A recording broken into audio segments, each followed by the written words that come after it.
आता हे 2 कैऱ्या आता काढलेल्या आहेत आपण. आता मस्तपैकी घरी जाऊया आणि मस्त मीठ मसाला टाकूया आणि खाऊया. इथे बघा अजून एक कैरी पडलेली आहे, पण ॲक्च्युली तिला कोणीतरी हे केलेलं आहे, दात लावलेले आहेत म्हणून मी ती घेतली नाही. इथे बघा मग असेच मी जाताना बघितले त्याच्यामुळे. इथे बघा अजून पडलेले आहेत. ह्या पण झाडाला लागलेत आंबे. पहिला आम्ही ना आंबा हा उतरवायला यायचो, मग आम्हाला ना एक एक बालडी भरून आंबे भेटायचे. तर आता आम्ही चाललेलो, हे 2 काढलेले होते कैऱ्या.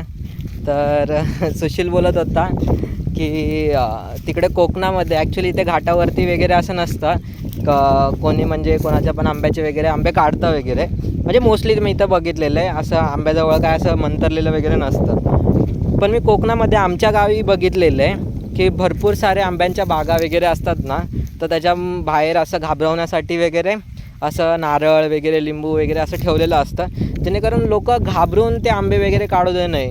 कारण ॲट द एंड कसं आहे की जो शेतकरी आहे त्यांनी वर्षभर मेहनत करून जपून ठेवलेले आहेत ते आंबे, वानरांपासून अलग अलग लोकांपासून वगैरे, आणि अचानक कोण पण येणार आणि तो एक एक तोडत जाणार, मग ते लॉस होतं शेवटी.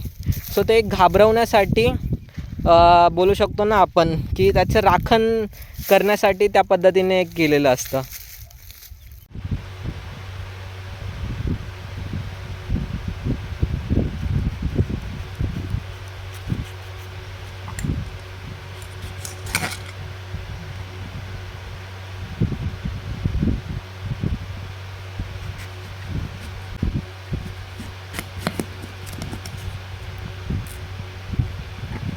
पिकत आले कैरी,